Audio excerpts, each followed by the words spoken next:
Bapak Ibu yang dimuliakan Allah Subhanahu wa taala, duit haram itu ambo ndak ada berkaitan dengan bank konvensional. Ambo pun ndak coba judi Bu ya, tapi timbangan waang ketek sawitnya 50 kilo coba ya.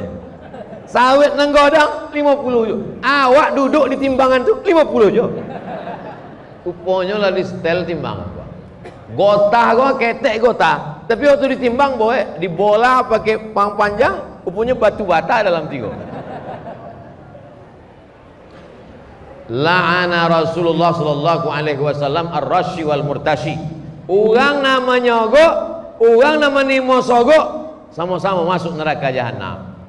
Iko kan bisa dihalalkan Bu ya. Peko mau poi umroh, amun nangi di pintu Ka'bah. Ya Allah. Iko beragama apa iko? Iko lan disawi oleh Karl Marx, agama ko opium, agama ko candu. Ada orang kecanduan agama. Ini buat dosa. Akhir tahun pergi umroh, menangi pintu Ka'bah, berjilbab panjang, berbaju panjang. Sudah tu balik, umroh pendek balik. Pas ditanya, loh kemarin kan baru pulang umroh Mbak. Tuntutan skenario. Iko beragama jahiliyah. Agama bukan pembenaran terhadap perbuatan awak. Agama bukan opium.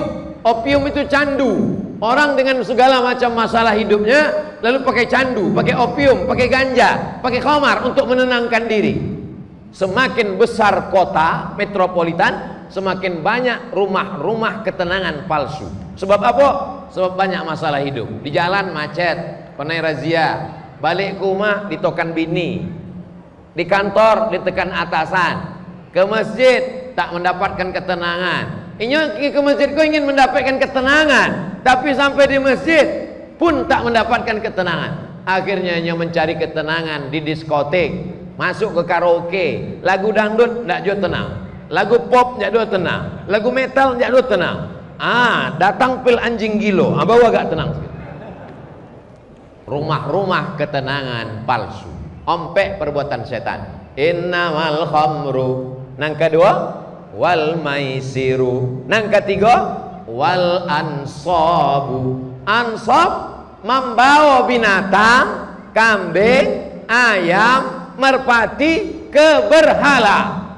Lata Uzza Manat Hubal Jibti Taghut Naham, disembelihnya berhala. Wahai berhala Lata, ikolah kambing persembahan ambo.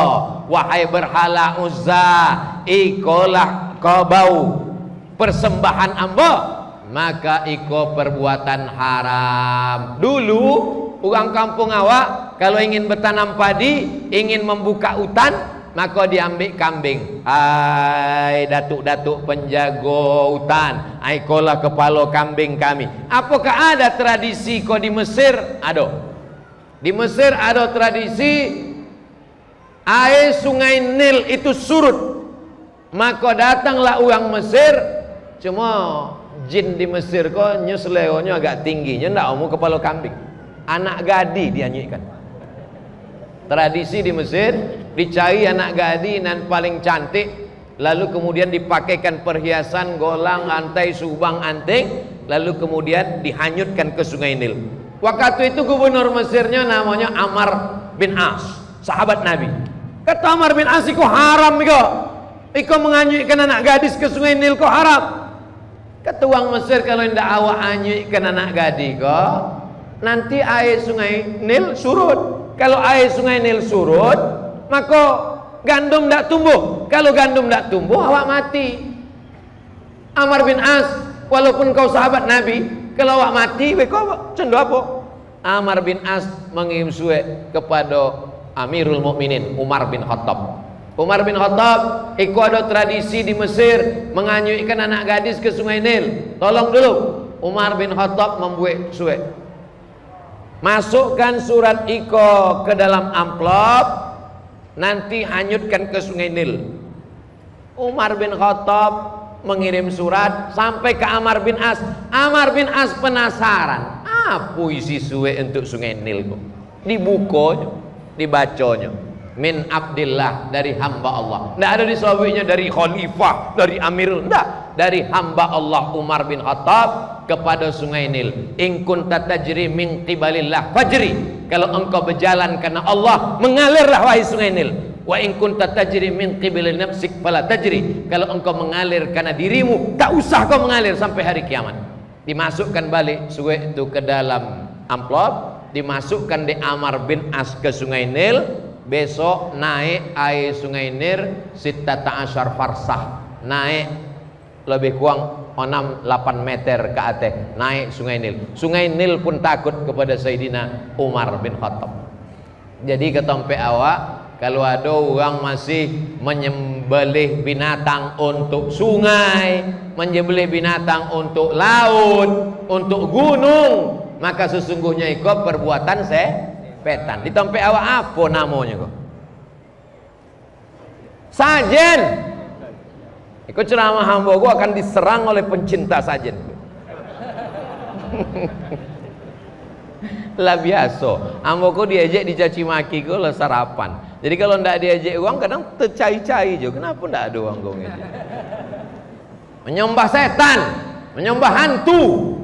Hebatnya negeri awak. Zaman dulu nenek moyang awak memasukkan kepala kerbau, kepala kambing ke dalam lubang tanah. Datang ulama bertanya ke masyarakat, apa kok iko kepala kambing sebab awak nak membuka sawah, nak membuka hutan.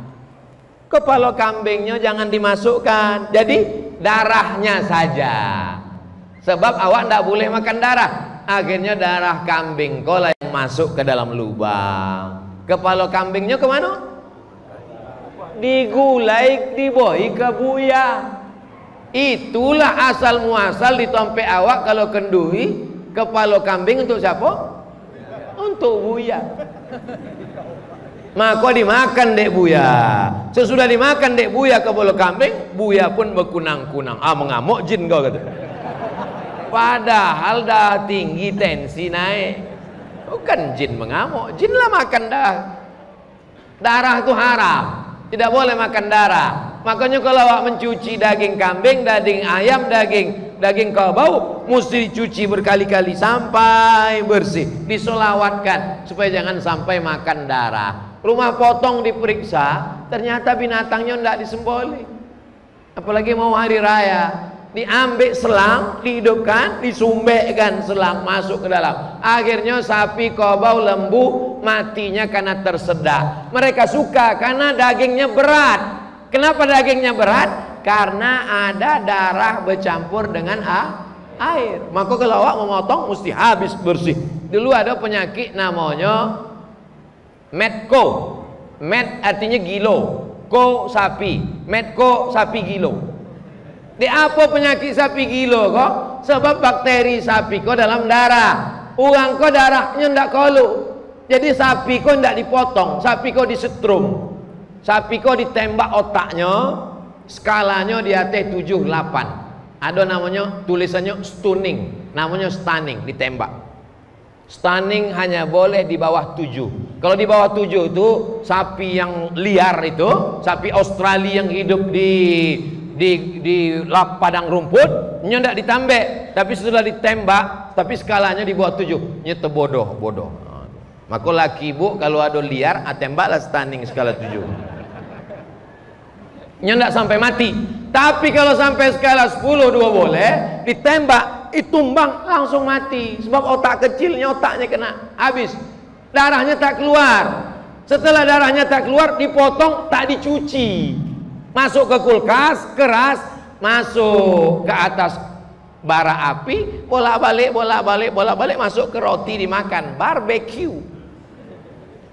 Tapi kalau dilaksanakan dengan cara Islam, dipotong, darahnya keluar, dicuci, dibasuh, apalagi kalau tempe awak pakai limau, mati, dimasak 100 derajat Celcius, maka insya Allah sehat wal afiat. Maka solusi tidak ada lain, tidak ada bukan adalah ajaran Islam. Innamal khamru wal maisiru wal ansabu. Yang terakhir nan kompe wal azlam. Azlam iko anak panah.